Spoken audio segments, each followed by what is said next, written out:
আচ্ছা, ঠিক আছে, রেকর্ড ঠিক আছে, ঠিকঠাক রেকর্ড হচ্ছে, অসুবিধা নেই। বলো।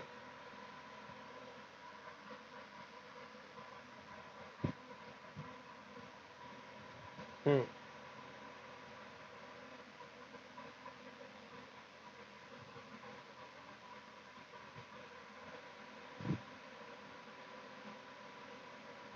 কত পৃষ্ঠায় বলো তো?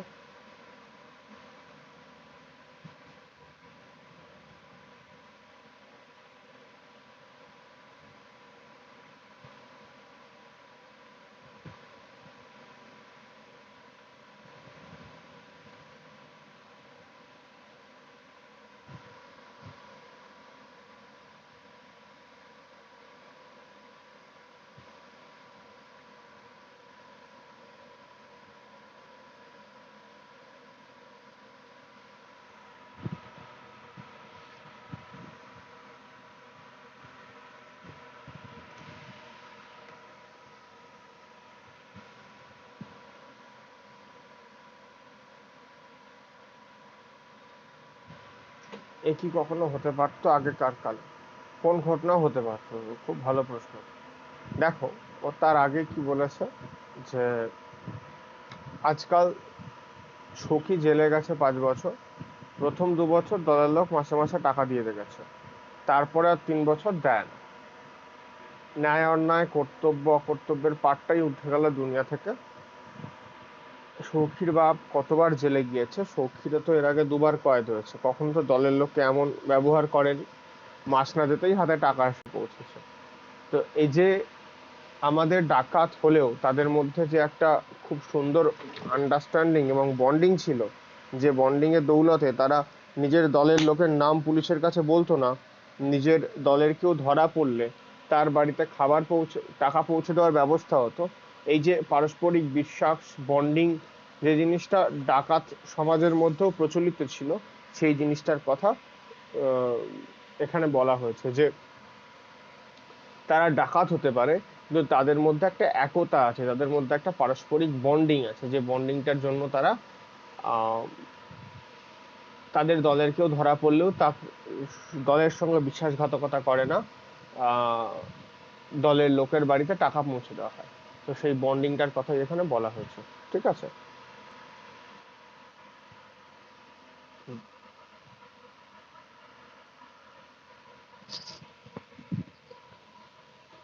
হুম, হুম, দুটোই দুটোই দুটোই দুটোই দুটোই।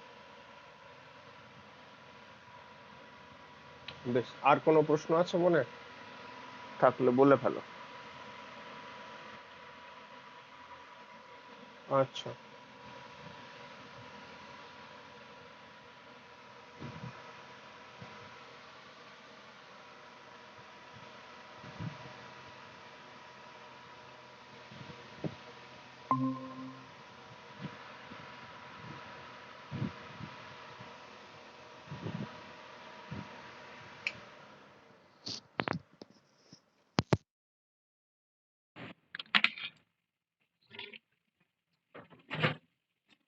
আচ্ছা দাদা, ওই ও হ্যালো। বলো বলো বলো। হ্যাঁ, বলছি যে ওই একটা লাইন আছে দেখো, দুনিয়ায় বিশ্বাস করবে কাকে, পুলিশে। পুলিশকে ঠেকানো যায় কিন্তু দলের কারোর মনে যখন পাপ ঢোকে তখন তাকে ঠেকানো হয় মুশকিল। দিনকাল করেছে অন্যরকম, মানে ওটা কি বলতে চাইছে যে দলের কেউ যদি তার নাম বলে দেয় কি না।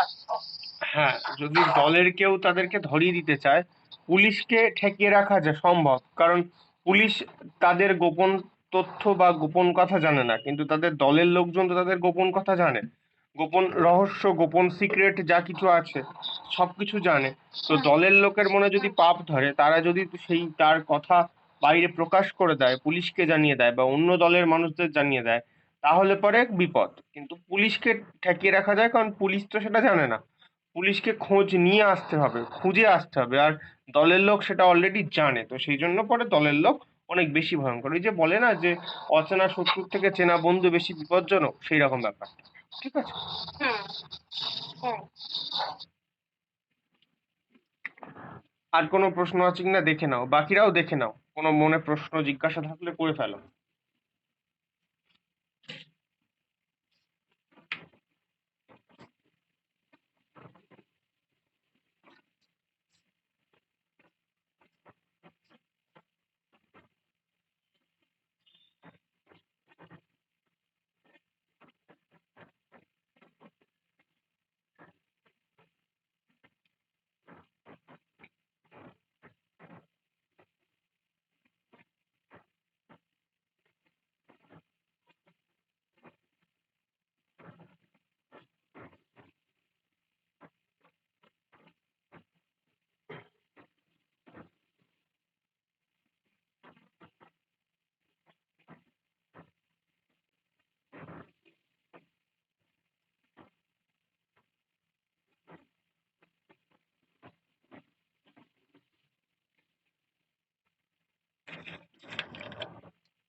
আর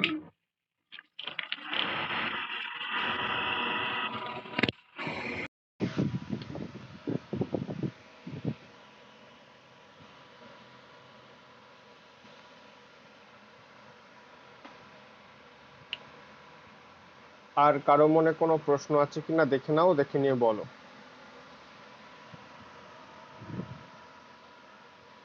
অ্যাকোয়ারিয়াম মানেটা কি? একগুয়ে, একগুয়ে।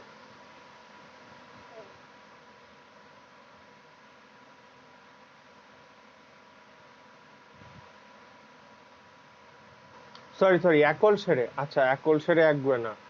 একল সেরে হচ্ছে, দেখো, আহ ষাঁড় কখনো একা একা থাকে না, ঠিক আছে?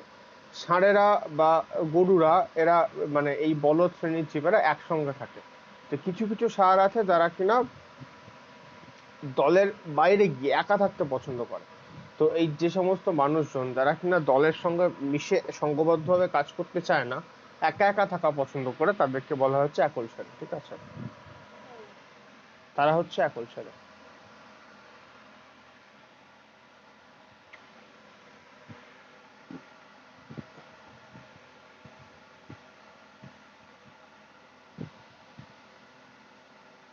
এই যে আমি বলি এইসব একল সেরের লোকেদের দলে না নিলেই হয়।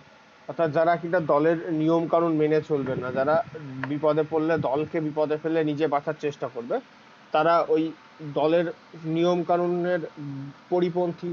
তো সেই দলের নিয়ম কানুন মেনে না চলা মানুষগুলোকেই একল সেরে বলা হয়েছে, যারা কিনা একা একা এই একা ষাঁড়ের মতো থাকতে চায়, টিমের সঙ্গে থাকতে চায় না।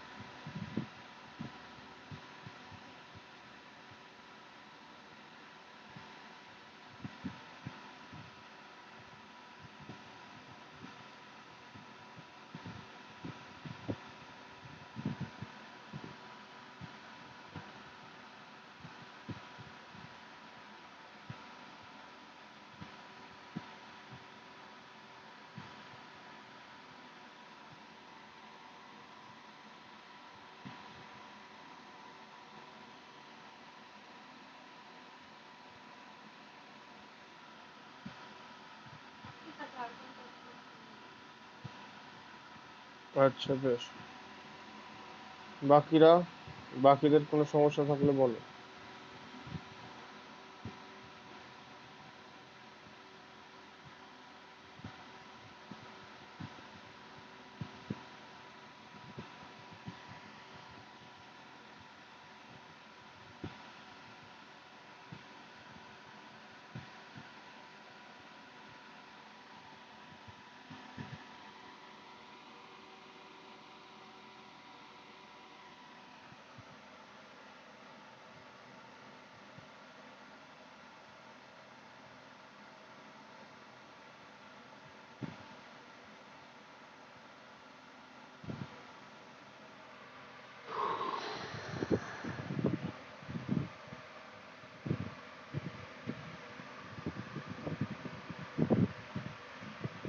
এবারে আমরা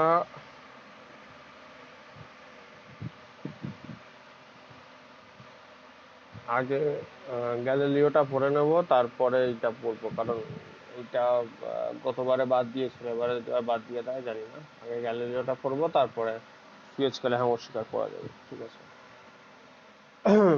আমরা মোটামুটি গ্যালিলিওর কথা সবাই মোটামুটি শুনেছি। গ্যালিলিও গ্যালিলেই, তার নাম আমরা মোটামুটি সবাই শুনেছি।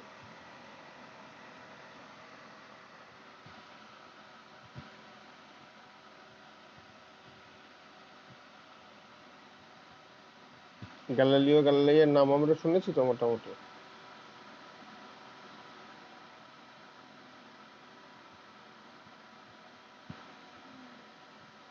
হুম। তো আমরা গ্যালিলিও গ্যালিলেইয়ের জীবনী নিয়ে এই পাঠ্যটা। কথা ঠিকই শুনতে পাচ্ছি। কথা শোনা যাচ্ছে না, এবারে শোনা যাচ্ছে? হ্যাঁ, এবার তো তাও একটু যাচ্ছে, আগে মোটেই শোনা যাচ্ছে না। কি হচ্ছে, ঘ্যারঘ্যার করছিল? হ্যাঁ হ্যাঁ।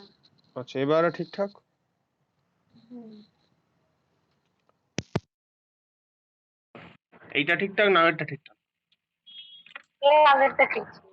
আগেরটা ঠিক ছিল, আচ্ছা বেশ।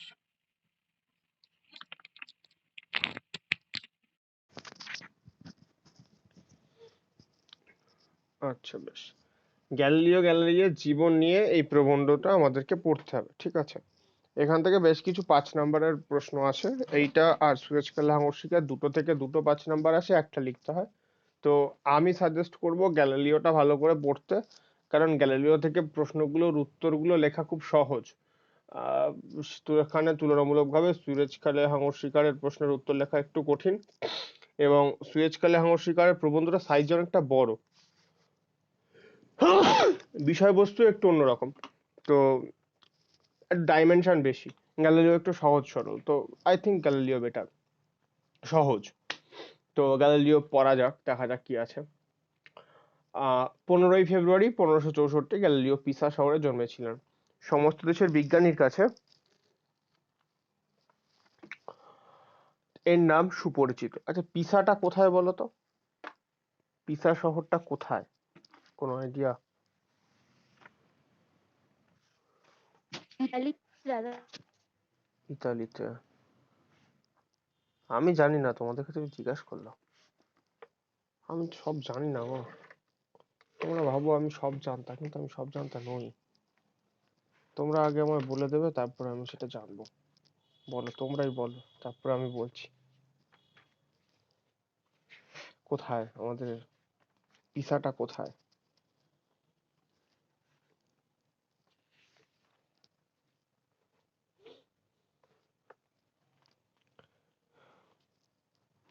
ইতালিতে? ইতালিতেই তো। ইতালিতে, বেশ। ইতালিতে হ্যাঁ, পিসা, ইতালি। পিসায় জন্মেছিল গ্যালিলিও। তার জন্মের 400 বছর পরে আজও সব দেশের সভা সমিতিতে তার কথা ও জীবনী আলোচনা হচ্ছে। আহ 1564, আর এটা কত, 2021, তাহলে কত বছর হয়ে গেছে? 2021, 1564, তাহলে এদিকে 21 বছর। 1500 থেকে 1600 হচ্ছে কত বছর? 64 থেকে 6 দিলে 70, 36। 36 আর এদিকে 21, 36 কুড়ি 56, 57 বছর। আর হচ্ছে গিয়ে 1600 থেকে 1700, 1800, 1900, 457 বছর মোটামুটি দাঁড়াচ্ছে, তাই তো? 457 বছর হচ্ছে। তো 457 বছর আগে জন্মানো একজন ব্যক্তি, তাকে নিয়ে আমরা পড়াশোনা করতে চলেছি আজকে। তো মানুষ যে মৃত্যুর পরেও বেঁচে থাকতে পারে, এটাই হচ্ছে তার উদাহরণ, যে একজন মানুষ জন্মেছেন, মারা গেছেন, তো তার জন্মের 457 বছর পরেও তাকে নিয়ে পড়তে হচ্ছে, তাকে নিয়ে আলোচনা করতে হচ্ছে। তো তাহলে তার জীবনের সংগ্রামটা কতটা আহ উল্লেখযোগ্য ছিল, থাকলে পরে 400 বছর পরেও তাকে নিয়ে আলোচনা করার প্রয়োজন পড়ে, যেখানে আমরা মরে যাওয়ার পরের দিনও হয়তো আমাদেরকে আবার মনে রাখবে না। দেখা যাক কি হয়। তার পরিবারের নাম ছিল গ্যালিলাই। পিতা পুরাণ সাহিত্যে কৃতবিদ্য ছিলেন। তাছাড়া সঙ্গীতে ও গণিতে তার দখল ছিল, নিজে লিউট ভালো বাজাতে পারতেন। তো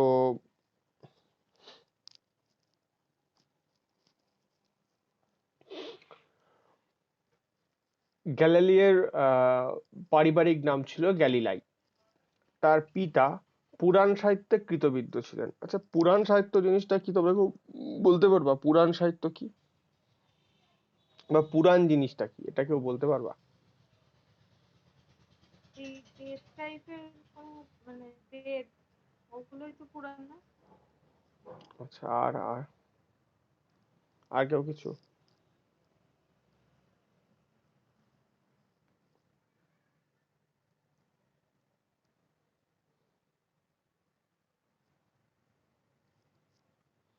আর কেউ কিছু বলবে? তুমি বলো। না না, আমি তো কিছু জানি না অতটা। তুই তো বললাম এক্ষুনি, আমি তো অতটা জানি না। তোরা আগে বলবি, তারপরে আমি বলবো। কোনো আইডিয়া?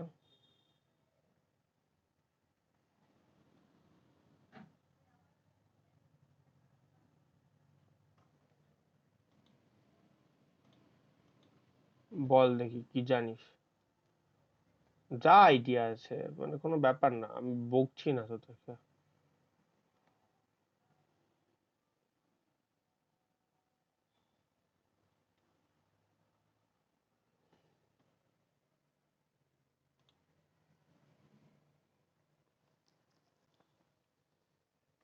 পুরাণ সম্পর্কে মানে পুরাণ জিনিসটা বললে যা জানিস সেটা বল আমাকে।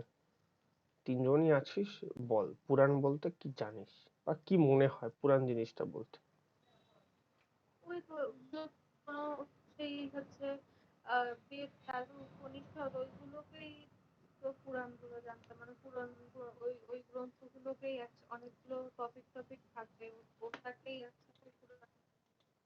আচ্ছা বেশ, আর কেউ কিছু, আর বাকি দুজন কি জানো বা কি মনে হয়?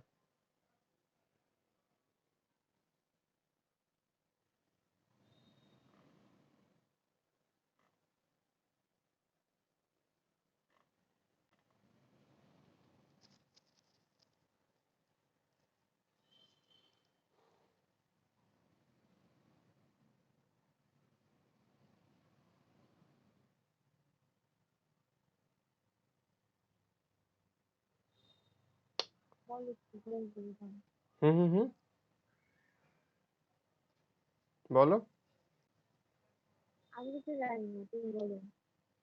আমি কিছু জানি না, আচ্ছা বেশ। দেখো, পুরাণ শব্দটা এসছে পুরানো থেকে, ঠিক আছে? পুরাণ শব্দটা এসেছে পুরানো থেকে, অর্থাৎ যা কিছু পুরানো, সেই পুরানো জিনিসকে কেন্দ্র করে যা কিছু জিনিসপত্র, তাকে আমরা পুরাণ বলবো। এখন এই বেদ তোমার উপনিষদ অর্ধেক কথা আমি বুঝতেই পারছি না। এখনো বোঝা যাচ্ছে না? না।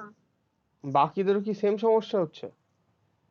হ্যাঁ আমি বুঝতে পারছি, আমি আদ্রিতার কথা বুঝতে পারছি, কিন্তু তোমার কথা দিয়ে কেমন বোঝা যাচ্ছে না। আমি বুঝাচ্ছি সব ঠিক করে। বুঝতে পারছো? আমি তো লেস নিয়ে আগে জয়েন ছিলাম বাবু। কি সমস্যা, কি সমস্যা? ওর নেটের প্রবলেম থাকলে তো আমাদের কথা শুনতে পাচ্ছে না, কিন্তু ও তো শুধু তোমার কথা শুনতে পাচ্ছে।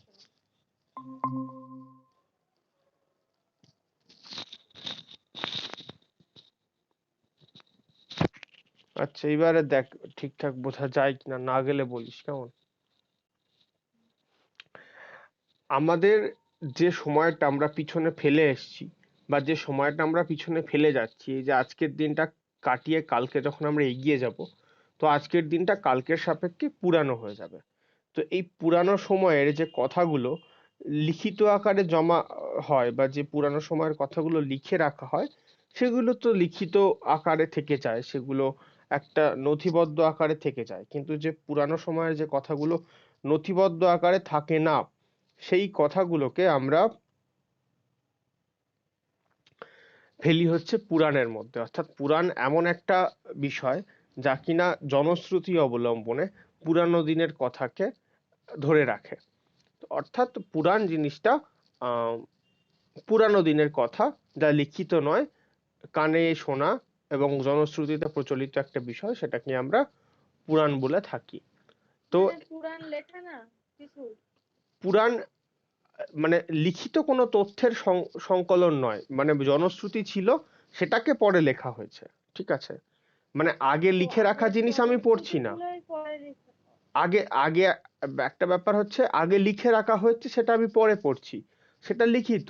আর একটা হচ্ছে আগে লিখিত ছিল না, জনশ্রুতিতে প্রচলিত ছিল, সেটা পরে এসে লেখা হয়েছে। তো সেই পরে এসে লেখা হয়েছে যেগুলো, সেটাকে আমরা পুরাণের মধ্যে ফেলছি, ঠিক আছে? হুম। আমাদের বেশ কতগুলো পুরাণ আছে, ব্রাহ্ম পুরাণ, বৈষ্ণব পুরাণ, শৈব পুরাণ, বেশ কতগুলো পুরাণ আছে। ব্রহ্ম, ব্রহ্মবৈবর্ত, মার্কণ্ডেয়, ভবিষ্য, ব্রহ্মাণ্ড, তারপরে শিব পুরাণ, অগ্নি পুরাণ, বায়ু পুরাণ, লিঙ্গ পুরাণ ছিল, স্কন্দ পুরাণ ছিল, মৎস্য পুরাণ ছিল, পদ্ম পুরাণ ছিল, বামন পুরাণ ছিল, বিষ্ণু পুরাণ ছিল। এরকম বেশ অনেক পুরাণ ছিল। আচ্ছা, আমাদের মানে আমাদের আছে, ছিল মানে আছে। তো এই বিভিন্ন বিষয় নিয়ে এই সমস্ত পুরাণ আছে। তো যাই হোক, সেই রকম আমাদের গ্যালিলিওর বাবা পুরাণ সাহিত্যে কৃতবিদ্য ছিলেন। তাছাড়া সঙ্গীত আর গণিতেও তার দখল ছিল। নিজে ভালো লিউট বাজাতে পারতেন। লিউট কি জিনিস? লিউট হচ্ছে একটা বীণা, বীণা বীণা টাইপের জিনিস। আর লিউটের ছবি দাঁড়া দেখানোর চেষ্টা করি। লিউট।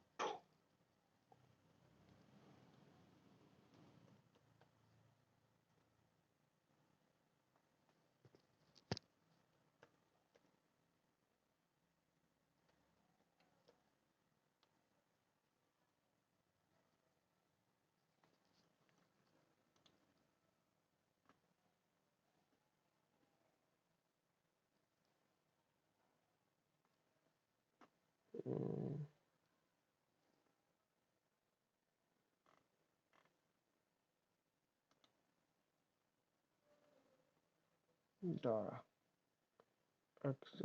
দেখাচ্ছি।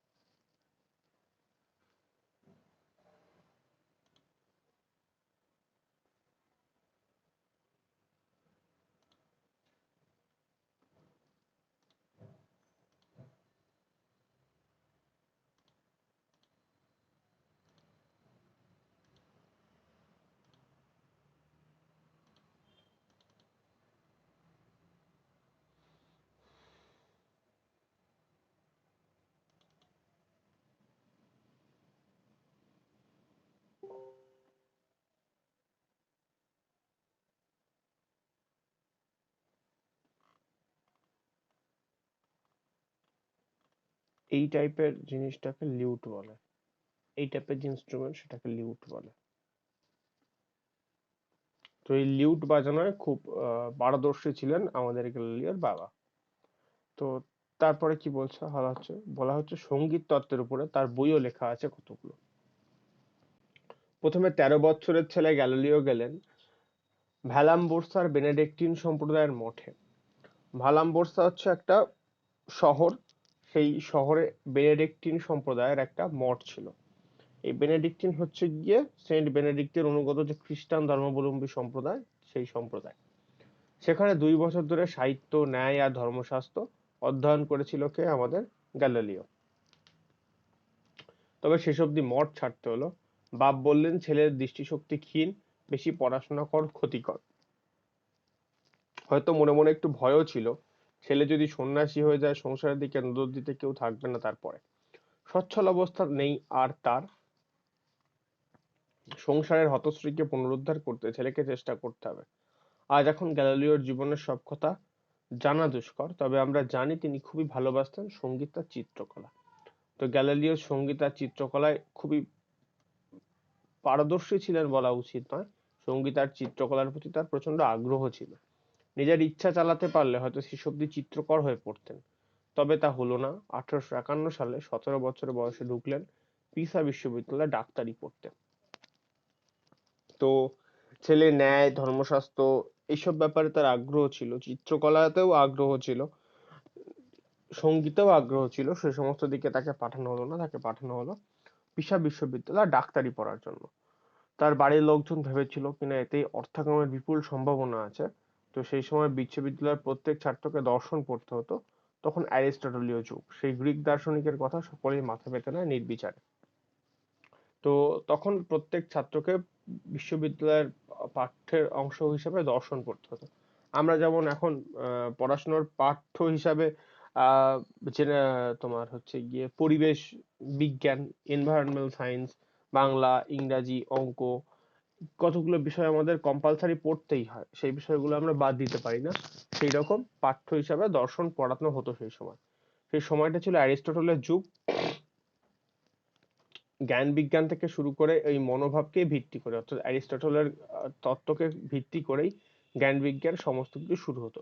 গ্যালিলিওর ঝোঁক অল্প বয়স থেকে হাতে কলমে করে দেখতে, তাই তর্ক লাগতো অন্য ছাত্রদের সঙ্গে। চিরাচরিত যা কিছু তা তিনি মেনে না নিয়ে হাতে কলমে কাজ করে দেখতে তিনি খুব পছন্দ করতেন।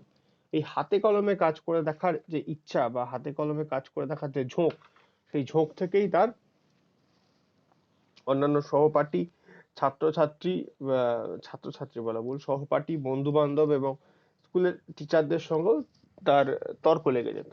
সেই তর্কের পরিণতি কি হয়েছিল আমরা সেসব দিকে দেখবো। তো দেখা যাচ্ছে তর্ক লেগে যেত। কখনো কখনো শিক্ষকদের সঙ্গেও লেগে যেত বাকযুদ্ধ। যুক্তিতর্কের প্রতি প্রবণতা তার সারা জীবনে লক্ষ্য করবার মতো জিনিস।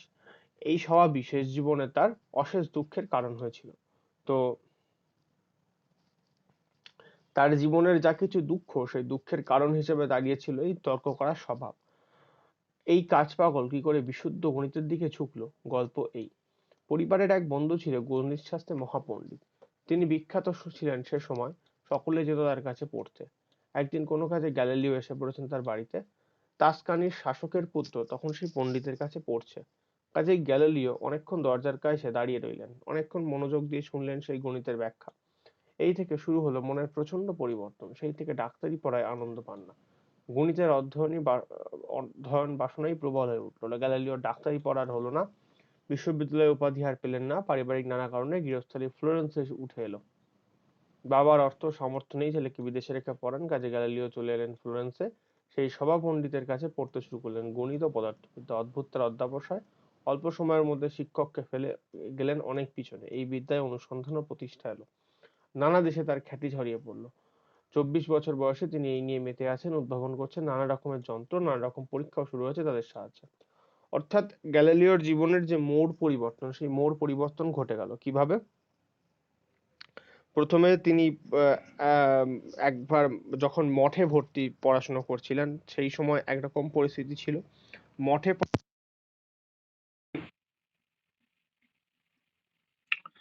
ডাক্তারি পড়তে শুরু করলেন, তখন একরকম পরিস্থিতি ছিল। আর ডাক্তারি পড়তে শুরু করার পর, তারপরে যখন তিনি গণিতে আর পদার্থবিদ্যায় আগ্রহ পেলেন, তখন তার জীবনে নতুন একটা মোড় ঘুরল। তো তিনি 24 বছর বয়সে গণিত আর পদার্থবিদ্যার অধ্যয়নের বিভিন্ন বিষয় নিয়ে মেতে আছেন। তো সেই সময় তাকে অর্থকষ্টে ভুগতে হয়েছিল। প্রথমেই নবীন বিজ্ঞানীকে অর্থকষ্টে ভুগতে হয়েছিল। ছেলে পড়িয়ে রোজগারের চেষ্টা ছিল তার, তাতেই অল্প সময়ে আয় হতো, সেটা খুবই অল্প। তো সে সময় টিউশন পড়িয়ে, ছাত্র পড়িয়ে যে আয় হতো, সেই আয়ের পরিমাণ খুবই কম। তবে 1588 সালে দেখি পিসা বিশ্ববিদ্যালয়ের গণিতের শিক্ষকতা করছেন, আয় তখন মাত্র 60 কোটি। অর্থাৎ সেই সময় তিনি ইতালির যে বিশ্ববিদ্যালয়, সেই বিশ্ববিদ্যালয়ে কিন্তু গণিতের শিক্ষকতা করেছেন, পিসা বিশ্ববিদ্যালয়। তার বেতন কত ছিল? মাত্র 60 কোটি। একজন হিসাব করে বলছেন বর্তমানের হিসাবে এটা 900 থেকে 1000 টাকা বাৎসরিক আয় সামিল হবে। এতে পরিবার চালানো খুবই দুষ্কর। তখন এদেশের মতো ইতালিতে একান্নবর্তী পরিবারের যুগ। বাপ মারা গেলেন 1591 খ্রিস্টাব্দে। গ্যালিলিও হলেন কর্তা, সকলের ভার বইতে হলো। মা, দুই বোন, ছোট ভাই মাইকেল অ্যাঞ্জেলো এদের বোধহয় গান বাজনা নিয়ে সময় কাটাতেন। বিদেশে চলে গেলেন, পোল্যান্ডের রাজদরবারে কলাবিদ হলেন। বাড়িতে ফ্লোরেন্সে রয়ে গেল তার স্ত্রী ও 7টি ছেলে মেয়ে। গ্যালিলিওকে তাদেরকেও দেখতে হতো। এই জন্য সারা জীবন দেখা যায় গ্যালিলিও একদিকে যেমন মহানুভব, পরের কথা ভাবছেন, ওপর দিকে চাইছেন কি করে তার প্রচুর অর্থাগম হয়। তার জন্য করতে চেয়েছেন ব্যবসা, নানা স্থানে উমেদারি করেছেন, ছোটাছুটি করেছেন, কর্মস্থল পরিবর্তনও করেছেন। অর্থাৎ গ্যালিলিওর জীবনের যে সংগ্রাম বা স্ট্রাগল, সেই স্ট্রাগলটা এখানে তুলে ধরা হয়েছে। যে তার বাবা মারা যাওয়ার পর তার পারিবারিক ভাবে যে অর্থ কষ্ট, সেই অর্থ কষ্টটা শুরু হলো 1591 খ্রিস্টাব্দে। তার বাবা মারা যাওয়ার পর তাকে সংসারের হাল ধরতে হলো। তার ভাই ফ্লোরেন্সের রাজ দরবারে কলাবিদ হয়ে চলে গেলেন। তো তার ভাইয়ের স্ত্রী এবং তার 7 ছেলে মেয়ের দায়ভারও গ্যালিলিওকে নিতে হলো। তো সংসারের সমস্ত দায়ভার গ্যালিলিওকে নিয়ে সংসারটা চালাতে হচ্ছে। তো সেখানেই তিনি থাকতে চাইতেন সারা জীবন। ফ্লোরেন্সকে জানে সে বুঝবে, যার শিল্পী মন ওই মহিমাময়ী নগরীর প্রতি কেন আকৃষ্ট ছিল। তো ফ্লোরেন্সের প্রতি গ্যালিলিওর মন যে আকৃষ্ট হওয়ার কারণ, শিল্পী মানুষই একমাত্র বুঝতে পারবেন যে ফ্লোরেন্সের মধ্যে কি জাদু আছে। পিতার মৃত্যুর পর সংসারে অনটন বাড়ল। 1592 সালে পাডুয়া বিশ্ববিদ্যালয়ে মাতৃভূমি তাস্কানি ছেড়ে এখানেই শুরু তার প্রকৃত বিজ্ঞানের জীবন। তার চাপও পড়ল বেশি। বিদ্যালয়ের আর অধ্যাপনা তো আছেই, তার দেশ রক্ষা নানা ব্যাপারে পরামর্শদাতা হয়ে উঠলেন। আবার ফ্লোরেন্সকেও ভুলতে পারলেন না। ফ্লোরেন্সে আসতেন প্রতি গ্রীষ্মের ছুটিতে। এখানকার ডিউকের ছেলে কসমো তার প্রিয় ছাত্র। তার মা আবার বিশ্বাস করতেন ফলিত জ্যোতিষে, রাশির চক্র কেটে ভবিষ্যৎ গণনা। তার মন জুগিয়ে তাও করতেন গ্যালিলিও সময় সময়। কিন্তু এতে তিনি নিজে বিশ্বাস করতেন কিনা বলা শক্ত। নিজে কোপার্নিকাসের বিশ্ববিন্যাসে গভীর বিশ্বাসী, তখন অবশ্য সর্বত্র টলেমির যুগ চলছে। ফলিত জ্যোতিষের রাশিচক্র, গ্রহ, নক্ষত্র সবই অচল পৃথিবীকে কেন্দ্র করে ঘুরছে। এই পরিবেশে গ্রহদের অবস্থান নিয়ে জ্যোতিষের বিচার ও গণনা টলেমির পন্থায় করতে হয়। তো পৃথিবীকে স্থির ধরে, সূর্যকে পৃথিবীর চারপাশে গতিশীল ধরে সেই সময় যাবতীয় হিসাব নিকাশ, গ্রহের রাশিচক্র গণনা সমস্তটাই চলছে। তো জ্যোতিষের বিচার গণনা টলমীয় পন্থায় করতে হয়। এদিকে গ্যালিলিও নতুন মতবাদ নিয়ে মেতে আছেন, বিশ্ববিদ্যালয়ে পাড়ুয়ায় বক্তৃতা দিচ্ছেন কোপার্নিকাসের মতবাদের পক্ষে। প্রচুর লোক শুনতে আসছে এই মনজ্ঞ বক্তৃতা। তো মোটামুটি গ্যালিলিওর বৈজ্ঞানিক হিসাবে জীবন, গণিত পদার্থবিদ্যা বিষয়ে পড়াশোনা, জ্ঞান চর্চা বাড়ছে এবং তিনি বিভিন্ন জায়গায় মনজ্ঞ বক্তৃতা দিচ্ছেন এবং সেটা শুনতে মানুষ আসছে এবং তার একটা খ্যাতি বাড়ছে। দেখতে দেখতে 18 বছর কেটে গেছে। ব্রিটিশ সরকার তার উপর খুশি। 1604 খ্রিস্টাব্দে তার আরো 6 বছরের শিক্ষকতার মেয়াদ বাড়ানো হলো। এই সময় তার বৈপ্লবিক মতবাদের বিপক্ষে কেউ আপত্তি জানালো না। 1609 খ্রিস্টাব্দে ঘটলো একটা নতুন ব্যাপার। হল্যান্ডে একজন কাঁচের লেন্স নিয়ে নাড়াচাড়া করতে গিয়ে একটি নলের দুপাশে রেখে দেখলেন দূরের জিনিস কিভাবে বড় দেখায়, মনে হয় কাছে এগিয়ে আসছে। গ্যালিলিওর কাছে এই খবর পৌঁছালো। তিনি কাগজে প্ল্যান এঁকে আলোর রেখাপথের বিচার করতে লাগলেন। শীঘ্রই এই সমস্যার সমাধান হলো। তিনিও দূরবীন তৈরি করতে পারলেন, এটি আরো ভালো ও শক্তিশালী হলো। হল্যান্ডে লোকটি দেখছিল সবই দেখায়, উল্টো দেখায় তার দূরবীনে। গ্যালিলিও করলেন যে যন্ত্র, তার সাহায্যে সমস্ত জিনিস যথারীতি অবস্থিত দেখায়, উল্টোপাল্টা হয় না। ভেনিসে কর্তৃপক্ষের কাছে তার কদর বেড়ে গেল। সমুদ্রপথে ভেনিসের নৌবাহিনী তখন ঘুরে বেড়ায়, নানা দেশ থেকে পণ্য সংগ্রহ করে এনে ইউরোপের নানা স্থানে বেচাকেনা করে। বাণিজ্যে বসতে লক্ষ্মী। রূপকথা স্বপ্নপুরীর মতো তখন ভেনিস শহরের সম্পদ। মধ্যে মধ্যে এর নৌবহরকে শত্রুপক্ষের আক্রমণ থেকে আত্মরক্ষা করতে হয়। আগে থেকে শত্রুকে দেখা গেলে যুদ্ধের প্রস্তুতি যথাসময়ে করা সম্ভব, তাই কর্তৃপক্ষ ভাবলেন এই দূরবীন সব জাহাজেই বসাতে হবে। অর্থাৎ গ্যালিলিও দূরবীন আবিষ্কার করে ফেললেন এবং তার বাড়িতে সেই দূরবীনের কারখানা তৈরি হচ্ছে, এখনো সেটা আসেনি। তো নানা দেশ থেকে পণ্য সংগ্রহ করে ইউরোপে বেচাকেনা হয়। তো রূপকথার স্বপ্নপুরীর মতো ভেনিস শহরের সম্পদ, এর মধ্যে নৌবহরকে শত্রুপক্ষের আক্রমণ থেকে আত্মরক্ষা করতে হয়। আগে থেকে যুদ্ধের প্রস্তুতি যথাসময়ে করা সম্ভব, শত্রুকে দেখা গেলে। তাই কর্তৃপক্ষ ভাবলেন এই দূরবীন সমস্ত জাহাজেই বসাতে হবে। গ্যালিলিওর উপর ভার পড়লো দূরবীন জোগাড় দেওয়ার। গ্যালিলিও রাজি হলেন। বাড়ি হয়ে উঠলো ফ্যাক্টরির কারুশালা। সেখান থেকে প্রচুর দূরবীন বিক্রি হতে লাগলো। তৈরির সঙ্গে সঙ্গে যন্ত্রের নানা উন্নতিও হলো। নতুনগুলি হলো আগের চেয়ে অনেক বেশি শক্তিশালী। এবার গ্যালিলিও পেয়ে গেলেন তার হাতের মধ্যে বিশ্ব সমীক্ষার এক প্রধান যন্ত্র। অর্থাৎ দূরবীন আবিষ্কার হলো এবং সেই দূরবীনের সাহায্যে দূরবীক্ষণ, দূরের জিনিসকে দেখার যে মজা এবং দূরের জিনিসকে দেখার যে নেশা, সেই দুটোই পেয়ে বসলো গ্যালিলিওকে এবং গ্যালিলিও সেই নেশায় মত্ত হয়ে উঠলেন। আকাশের দিকে ফিরিয়ে গ্যালিলিও অনেক নতুন দৃশ্য দেখলেন, তার আগে এসব মানুষের কল্পনার অতীত ছিল। চাঁদের পাহাড়, ছায়াপথের মধ্যে লক্ষ লক্ষ তারা সমাবেশ তার চোখে ধরা পড়লো। আবার এলো নতুন নতুন উপগ্রহের খবর। আমাদের পৃথিবীকে প্রদক্ষিণ করে একটিমাত্র চন্দ্রমা। গ্যালিলিও দেখলেন বৃহস্পতি গ্রহের 4টি উপগ্রহ ঘুরছে। এখনকার দিনে ধার্মিক পণ্ডিতদের সব বিশ্বাস করতে চাইলেন না। তারা ভাবলেন এইভাবে কোপার্নিকাসের বিশ্ববিন্যাসের সপক্ষে যুক্তি সংগ্রহ করে গ্যালিলিও অন্যায় করছেন। দূরবীনের মধ্যে কোন জাদুর বলে বৃহস্পতির চাঁদের ছবি ধরা পড়েছে যা চোখে দেখা যায় না, তা যন্ত্রে প্রতিপন্ন হলে সেটা যন্ত্রেরই কারসাজি। যা চোখে দেখা যায় না সেটা যদি যন্ত্রে দেখা যায় তাহলে সেটা যন্ত্রেরই দোষ। মানে সেটা যন্ত্রের কোনো একটা কারসাজি, সেটা যে সত্যি বলে মানতে হবে, সেই মানতে কেউ রাজি হলো না। তো গ্যালিলিও একটা নতুন বিপ্লব কিন্তু ইতিমধ্যে ঘটিয়ে ফেলছেন তলায় তলায়। অর্থাৎ তার একটা নতুন বিপ্লব ঘটে যাচ্ছে তার হাত ধরে। ভালো কথা। ধার্মিকেরা মত পরিবর্তন করলেন না, পাছে তাদের বিশ্বাস চলে যায় এই ভয়ে দূরবীনের ভিতর দিয়ে তারা দেখতেও চাইলেন না। গ্যালিলিও রামদ লাগলো একজন উচ্চপদস্থ ধর্মযাজক, তিনি দূরবীনের ব্যবহার করতে চাননি, কাজেই বৃহস্পতির উপগ্রহে অবিশ্বাসী ছিলেন, মারা গেলেন। সেই সময় গ্যালিলিও রহস্য করে বললেন হয়তো এবার দেখা যাওয়ার সময় চন্দ্রগুলি দেখতে পাবেন। গ্যালিলিওর নাম তখন দেশে দেশে অভিনন্দিত হচ্ছে, ভেনিসের রাজ সরকারের কাছ থেকে অর্থও পাচ্ছেন প্রচুর। তবে এত কাজের মধ্যে বিজ্ঞানীর অবসর মেলে না। অথচ মাথার মধ্যে নানা নতুন নতুন কথা ভেসে উঠছে, নানা বিষয়ে অনুসন্ধান করতে চান কিন্তু সময় পান না।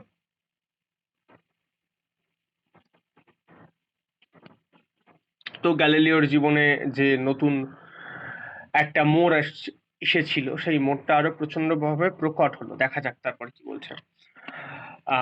একাগ্র মনে এই সমস্ত নিয়ে ভাবতে চান কিন্তু সময় পান না। সংসারে তার প্রচুর অর্থের প্রয়োজন। ১৬০৯ খ্রিস্টাব্দে তাসখানের বিদ্রোহে মারা গেলে তার ছাত্র কসমো সেই গদিতে বসেন। তিনি তখন ভাবলেন হয়তো এর কাজে যেতে পারলে আকাঙ্ক্ষিত অবসর পাবেন নিজের কাজ করতে। অর্থের অভাবও থাকবে না কিন্তু ভিতরে চেষ্টা করতে লাগলেন। দরবারের কাছে নতুন ডিউকের কাছে এই সময় ফ্লোরেন্সের এক বন্ধুকে লেখা চিঠি থেকে কয়েক লাইনে জানা যায় যেখান থেকে অন্য কোথাও গেলে যে বেশি অবসর পাবো নিজের কাজ করতে তা মনে হয় না, কারণ বক্তৃতা দিয়েই পয়সা রোজগার করতে হবে সংসার চালাতে। পাড়ুয়া ছাড়া আর অন্য কোনো শহরে গিয়ে অধ্যাপনা করার ইচ্ছাও হয় না নানা কারণে। অবশ্য অবসর না পেলে কাজও এগোবে না, অর্থাৎ অবসরেরও প্রয়োজন কিন্তু সেই অবসর পাওয়াও যাচ্ছে না। তো ভেনিসে গণতন্ত্র এরা যতই উদার বা মহানুভব হোক, বাধা কর্তব্য ছাড়া এদের কাছে বৃত্তি আশা করা বৃথা। যতদিন পারি এই গণতন্ত্রের বক্তৃতা ও লেখাপড়া চালাতে হবে যা এখনকার লোকেরা চায়। মাইনে পেলে আর অবসর মিলবে না, অর্থাৎ যে অবসরের অর্থানুকূল্য আমি চাইছি সে কোনো এক স্বতন্ত্র রাজার কাছেই পাওয়া সম্ভব।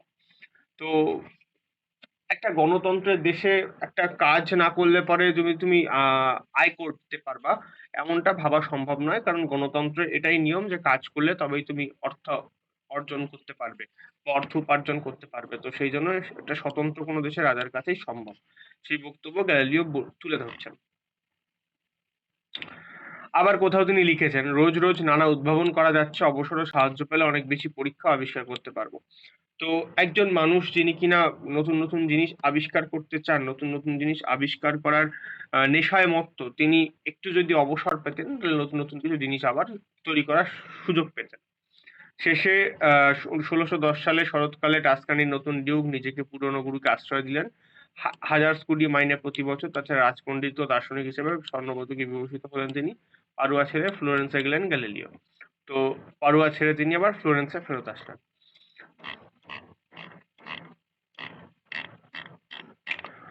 তো এই যতটুকুনি আমরা পড়ে ফেললাম এর মধ্যে কারো কোনো জিজ্ঞাসা বা প্রশ্ন আছে বলো? এখানে নতুন মানে এই জিনিসটা বা এই প্রবন্ধ দুটো বোঝানোর মতো তেমন কিছু নেই। আর এই প্রবন্ধটা তো একেবারেই তেমন করে বোঝানোর কিছু নেই। তোমাদের কোনো প্রশ্ন থাকলে আমায় বলো। যতটুকুনি পড়া হলো ততটুকুনি একবার দেখে নাও। দেখে নিয়ে মনে কোনো প্রশ্ন থাকলে আমায় বলো।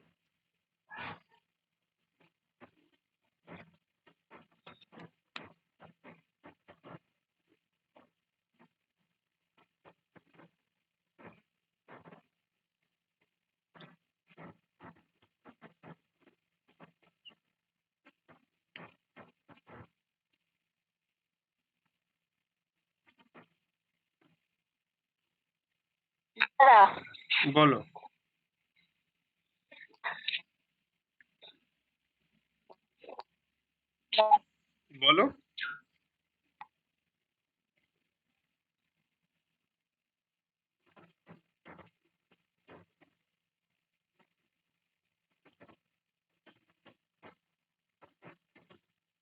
বলো।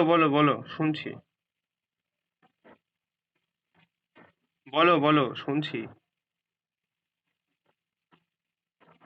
বলছি যে এটা লেখা আছে না যে একজন উচ্চবয়স্ক ধর্মযাজক তিনি দুর্বৃত্ত করতে চাননি, কাজেই বৃহস্পতির পুরো অশ্বাসী ছিলেন, তিনি মারা গেলেন। মানে তিনি কি অবিশ্বাসী ছিলেন তাই মারা গেলেন? না, তিনি মারা যাওয়া ছিল তাই তিনি মারা গেছেন। কিন্তু ব্যাপারটাকে এমনভাবেই গ্যালিলিও মজা করে বলছেন যে তিনি অবিশ্বাসী ছিলেন বলে মারা গেছে। ও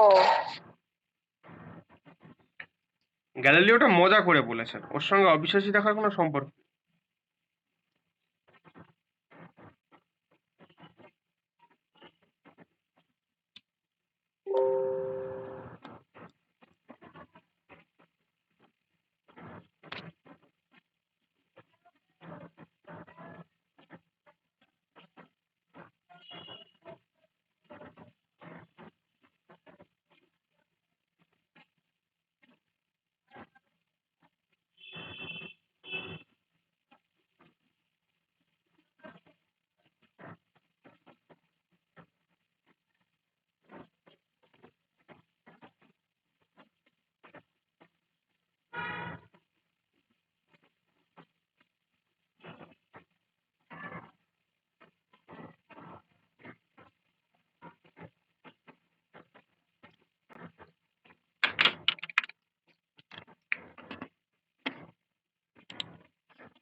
দেখে নাও, কোনো সমস্যা থাকলে বলো।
আর মাত্র 7 মিনিট মানে কি? কোন জায়গা? কোন জায়গাটা বলো? ওই 30 পাতার 3 নম্বর 4 নম্বর লাইন। আর মাত্র 7 মিনিট। 30 পাতার 3 নম্বর 4 নম্বর লাইন। আর 60 স্কুডি, স্কুডি হচ্ছে গিয়ে ওখানকার মুদ্রা, আমাদের যেমন টাকা সেরকম ইতালির হচ্ছে স্কুডি, ঠিক আছে? সেই 60 স্কুডি তার মাত্র আয় ছিল, যেটা কিনা আমাদের হিসাবে 900 থেকে 1000 টাকা বাৎসরিক আয়, ঠিক আছে? দেখে নাও।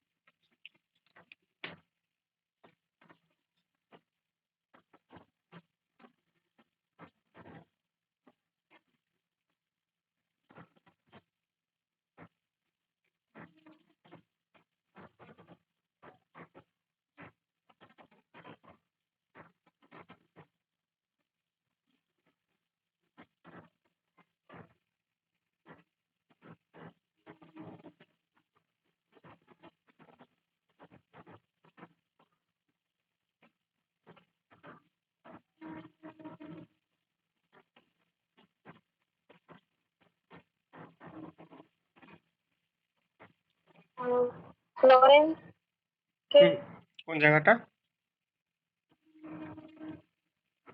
কোন জায়গাটা বলো?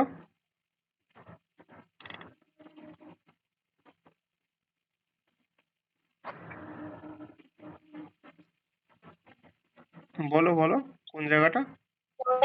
ফ্লোরেন্স কি গ্যালিলিওর বাবা? ওই ফ্লোরেন্সকে যে জানে সেই বুঝবে তার শিল্পী মন এই মহিমাময়ী নগরীর প্রতি কেন আকৃষ্ট ছিল, এটা? ফ্লোরেন্স। হুম। ফ্লোরেন্স একটা শহর, ফ্লোরেন্স একটা শহর, ইতালির একটা শহর হচ্ছে ফ্লোরেন্স, ও ঠিক আছে? ইতালির একটা শহর। আর এখানে ওই ফ্লোরেন্সে রয়ে গেল তার স্ত্রী ও 7টি ছেলে মেয়ে। তো ওই মাইকেল গ্যালিলিওর ভাইয়ের স্ত্রী ও তার 7 ছেলে মেয়ে, ঠিক আছে? তার মানে ওই মাইকেল এঞ্জেলোর 7 হ্যাঁ ছেলে মেয়ে। হ্যাঁ হ্যাঁ, মাইকেল অ্যাঞ্জেলোর স্ত্রী ও তার 7 ছেলে মেয়ে।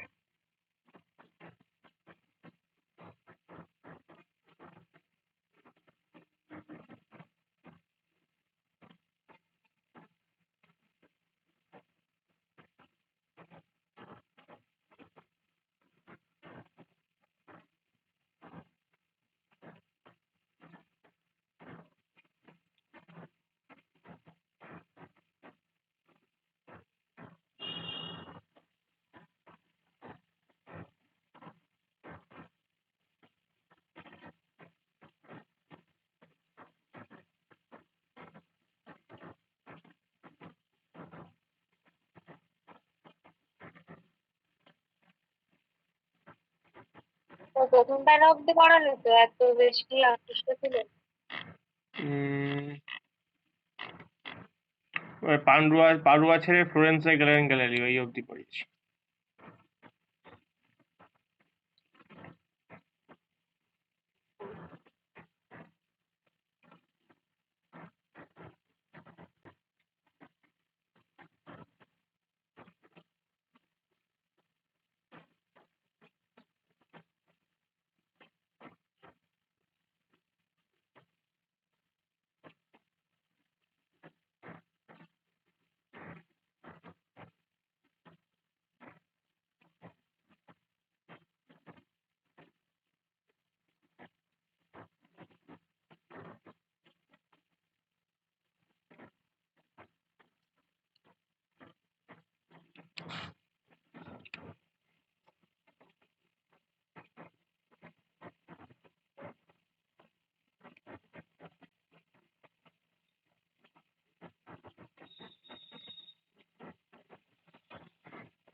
পড়া হলো? হ্যাঁ, হয়ে গেছে। বেশ। কোনো প্রশ্ন জিজ্ঞাসা? না, আমার নেই। আচ্ছা, বাকিদের? নেই। আচ্ছা, এবার বিজ্ঞান সেবার প্রচুর অবসর মিলল। তবে যেসব নতুন কথা বললেন, বিশেষ করে জ্যোতিষের বিষয়, তাতে ইউরোপের পণ্ডিত মহলে হইচই বেড়ে গেল। যেহেতু টাস্কানির নতুন গ্র্যান্ড ডিউক নিজের পুরনো গুরুকে আশ্রয় দিয়েছেন এবং 1000 কোটির মাইনেও দিয়েছেন প্রতি বছর, ফলত তার হাতে টাকাও এলো কিছুটা এবং বিজ্ঞানের গবেষণা করার, পরীক্ষা নিরীক্ষা করার সময় পাওয়া গেল। এবার তিনি যে সমস্ত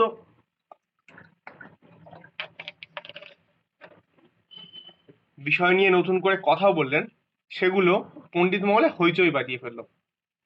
অনেকে তার বিরুদ্ধতা করলেন। তাছাড়া আরেক কারণে তার আবিষ্কার ও মতামত শুধু পণ্ডিত বলেই আবৃত রইল না, শিক্ষিত জনসাধারণের কাছে প্রচারের জন্য নতুন এক পন্থা ধরলেন। কি? পণ্ডিত মহলে চালু ল্যাটিন ছেড়ে লিখতে আরম্ভ করলেন এবং নিজের আবিষ্কার ও মতবাদ ইতালিয়ান ভাষায়, ইতালির মধ্যে যাদের অক্ষর পরিচয় হয়েছে এমন সব লোকই যাতে পড়তে পারে। 1612 সালের মে মাসে তিনি চিঠ্যে লিখলেন, আমি দেখি যুবকেরা বিশ্ববিদ্যালয় যাচ্ছে হচ্ছে ডাক্তার, দার্শনিক বা অন্য কিছু, যা হোক একটা উপাধি হলেই হলো। তারপর এমন কাজে তারা নামে যার জন্য তারা একেবারে অপটু। এদিকে যারা সত্য সত্যি উপযুক্ত লোক, তারা কাজের মধ্যে থেকে কিংবা দৈনিক দুশ্চিন্তার মধ্যে জ্ঞানের চর্চা করতে পারে না। এরা মেধাবী, তারা সাধু ভাষা ইত্যাদি বোঝে না, তাই সারা জীবন তাদের মনেই বদ্ধমূল ধারণা থেকে যায় যে প্রকাণ্ড প্রকাণ্ড বই, এমন সব মহামূল্য জ্ঞানের ভান্ডার যা তাদের কাছে একেবারেই অবরুদ্ধ হয়ে থাকবে। আমি চাই তাদের মধ্যে এই সত্য জ্ঞানের উদ্বোধন করতে, যে বিশ্ব প্রকৃতি সকল মানুষকে চোখ দিয়েছেন এই তার ক্রিয়াকলাপ দেখে এবং বুদ্ধি দিয়েছেন যাতে তারা মর্মকথা সকলেই বুঝতে পারে, নিজেদের কাজে লাগাতে পারে। তো সেই সময়ের যুবক সমাজ যারা কিনা যে সমস্ত কাজে যোগদান করছিল, যে কাজে তারা দক্ষ নয়, পটু নয়, তাদেরকে সমালোচনা করলেন গ্যালিলিও এই বলে।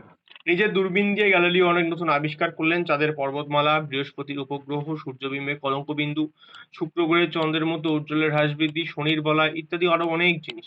এইভাবে নিজের চোখে গ্রহমণ্ডলের অনেক বৈশিষ্ট্য দেখতে পেলেন যার সত্যতা যে কেউ দূরবীনের সাহায্যে নিরূপণ করতে পারবে। কোপার্নিকাসের মতবাদ তার কাছে অভ্রান্ত বলে মনে হলেও যুক্তিবাদী গ্যালিলিও ভাবলেন এই সমস্ত কথা প্রকাশ করলে তাকে সপক্ষে আনতে পারবেন, তাই সেই সব বিষয়ে বইও লিখলেন তিনি। তা সত্ত্বেও সনাতনীরা তার বিরোধিতা করতে লাগলেন। এদিকে ফ্লোরেন্সের ডোমিনিকান সম্প্রদায়ের সন্ন্যাসীরা, অন্যদিকে বিশ্ববিদ্যালয়ের অধ্যাপক ও ছাত্রীরা, তারা এইসব নতুন মত মানতে পারলেন না কিংবা যারা যশ প্রতিভায় ঈর্ষান্বিত হয়ে উঠলেন।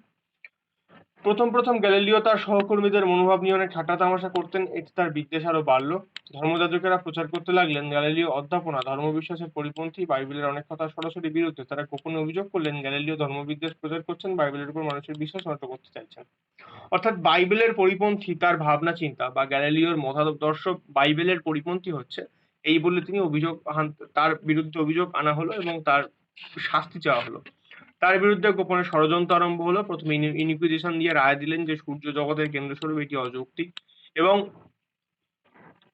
যথার্থ ধর্মমতের পরিপন্থী, কারণ এই মত বাইবেলের অনেক লেখার সঙ্গে মিলবে না যা এতকাল ধার্মিক যাজক ও পণ্ডিতেরা শিক্ষা দিয়ে এসেছেন। এই সঙ্গে সঙ্গে এই সিদ্ধান্ত প্রকাশ করলেন পৃথিবীর আহ্নিক গতি বার্ষিক গতির ধারণা প্রকৃত ধর্মবিশ্বাসের বিরোধী। 1616 সালে মার্চ মাসে কোপার্নিকাসের বই ও তৎসম্পর্কিত আরো 2টি বইয়ের প্রচার তারা নিষিদ্ধ করে দিলেন এবং পুণ্যাত্মা পোপের কাছে এই খবর পৌঁছে দিলেন। অর্থাৎ গ্যালিলিও যে মতাদর্শ প্রচার করছিল সেটা যে বাইবেলের বিরুদ্ধে যাচ্ছে, সেটা বুঝতে পেরে ধর্মযাজকেরা তার বিরুদ্ধে ক্ষেপে উঠলেন। পোপ আদেশ দিলেন কার্ডিনাল বেলারিমিন যেন গ্যালিলিওকে ডেকে বুঝিয়ে বলেন তিনি যেন এই ভ্রান্ত বিশ্বাস ত্যাগ করেন, আর তা যদি তিনি করতে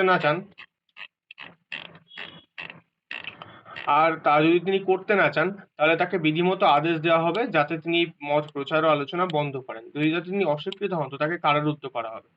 1616 সালে গ্যালিলিও রোমে ডাক পড়ল। বেলারিমিন ছিলেন গ্যালিলিওর হিতাকাঙ্ক্ষী ও সুহৃদ। জ্যোতিষের শাস্ত্র ছাড়া অন্য আবিষ্কারে গ্যালিলিও তখন নাম করেছেন, জলে ভাসমান বস্তু জ্যোতিষামের বিষয়ে ভাবছেন, আবার গতিবিজ্ঞানের অনেক নতুন কথাও তিনি বলতে আরম্ভ করলেন। সেই সময় থেকে তাই কার্ডিনাল বেলারিমিনকে ডেকে আনলেন গ্যালিলিও নিজের প্রাসাদে, বুঝিয়ে বললেন কোপার্নিকাসের তত্ত্ব নিয়ে তিনি যেন ধর্মপ্রচারকদের সঙ্গে তর্ক না করেন এবং বাইবেল থেকে লাইন উদ্ধৃত করে নিজের মতো করে তার ব্যাখ্যা চেষ্টা করতে না করেন। অর্থাৎ বাইবেলের লাইনকে নিজের মতো করে ব্যাখ্যা করার কথা তাকে মানা করা হলো এবং কোপার্নিকাসের মত প্রচার করতেও মানা করা হলো। গ্যালিলিও রাজি হলেন, তবে তিনি ভাবলেন এখনো গণিতের কল্পনা হিসেবে হয়তো কোপার্নিকাসের কথা আলোচনা করা যাবে, কিন্তু যুক্তিতর্ক দিয়ে টলেমি ও কোপার্নিকাসের বিশ্ব বিন্যাসের গুণাগুণ আলোচনা চলতে পারবে। তাই তারপরও অন্যান্য বিজ্ঞানের বই লিখলেন, গতির কথা, ভারসাম্য, ভাসমান বস্তু, স্থিতি রহস্য। সঙ্গে সঙ্গে কথোপকথনের আকারে দুই মতবাদের আলোচনা করে বই লিখে ছাপাবার অনুমতি চাইলেন। কিন্তু ইতিমধ্যে অনেক কিছু ঘটে গিয়েছে। পোপ ও বেলারিমিন মারা গিয়েছেন, নতুন একজন পোপের পথে অধিষ্ঠিত। একসময় গ্যালিলিও ভাবলেন ইনি বিজ্ঞানকে শ্রদ্ধা করেন, তাই ভেবেছিলেন নতুন বই প্রকাশ অনুমতি মিলবে। তো হিতে হলো বিপরীত। কারণ নানা কারণে তিনি নতুন পোপের বিরাগভাজন হলেন। তার বিষয়ে তদন্ত শুরু হয়েছে। শেষে গ্যালিলিওর ডাক পড়ল। 12ই এপ্রিল তিনি কারারুদ্ধ হলেন। অর্থাৎ গ্যালিলিও যে সূর্য স্থির, পৃথিবী তার চারদিকে ঘুরছে, এই মতবাদকে প্রচার করতে চেয়েছিলেন বা প্রচার করছিলেন, তার জন্য তাকে প্রথমে কারারুদ্ধ করার কথা যে বলা হয়েছিল সেটা ইতিমধ্যে হলো, এবং তার লেখা বইগুলোকে ছাপার যে অনুমতি হয়েছিল সেটাও বন্ধ হয়ে যাচ্ছে। দেখা যাক কি বলে। বন্ধুদের সঙ্গে দেখা করা নিষিদ্ধ হলো। 30 এপ্রিল গ্যালিলিওকে স্বীকার করানো হলো যে যা কিছু বিষয়ে তিনি কথোপকথনের ছলে লিখেছেন সবই তার বৃথা গর্বের অজ্ঞতা এবং অসতর্কতার নিদর্শন।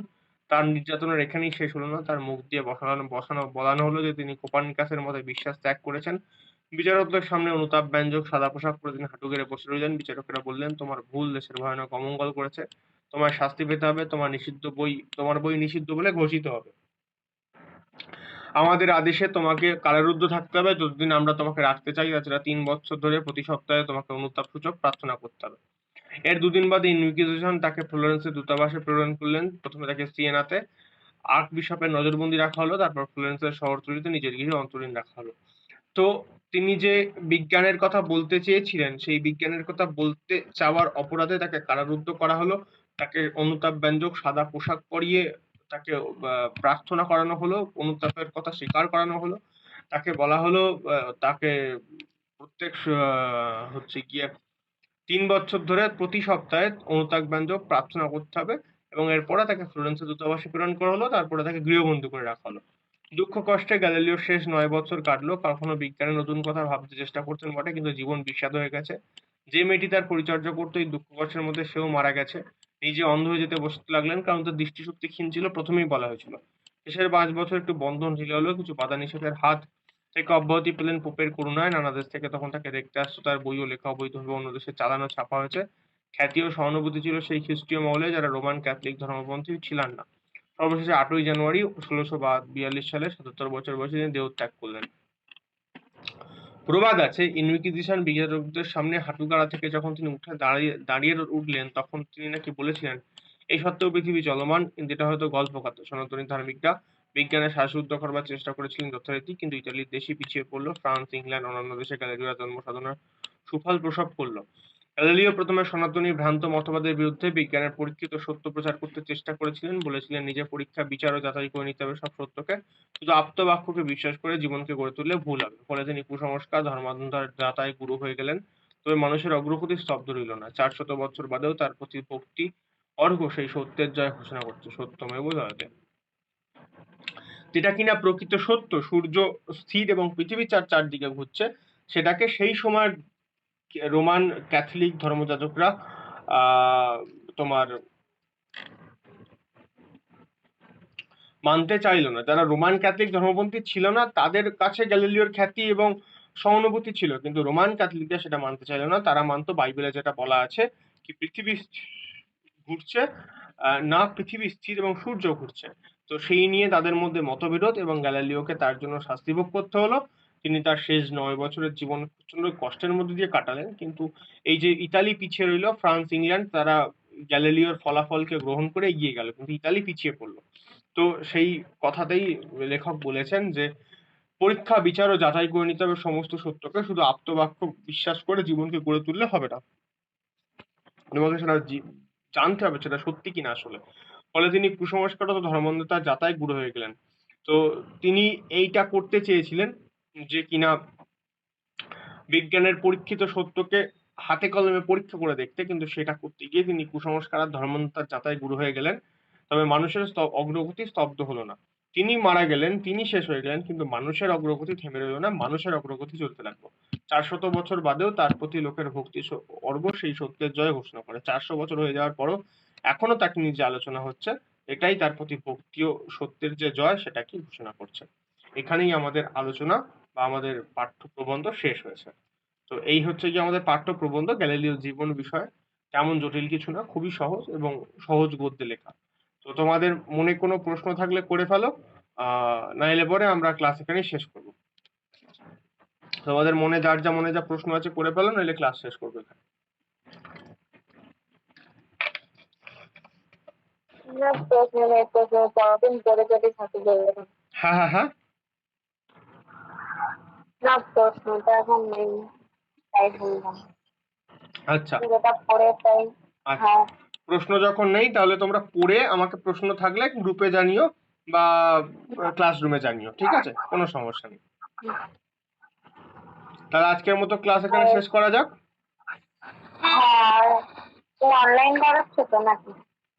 আপাতত এখনো অনলাইন, অফলাইনে যেহেতু তোমরা 3-4-5 জনের মধ্যে 3 জনই বলেছো অনলাইন, তো আমি এখন অফলাইনে কি করে যাই? আর একটুখানি সময় নিয়ে আমি যেতে চাইছি, কারণ আমার 12 এর ব্যাচও অফলাইন হবে না, আর 10 এর একটা ব্যাচ শুধু অফলাইন হবে, আর তোমাদের ব্যাচও অফলাইন তো হচ্ছে না আপাতত, সেই জন্য আমি একটু সময় নিচ্ছি। এই হচ্ছে ব্যাপার। ঠিক আছে। ঠিক আছে, চলো তাহলে আজকের মতো টাটা, আমাদের আবার সামনের সপ্তাহে দেখা হবে। হ্যাঁ। চলো।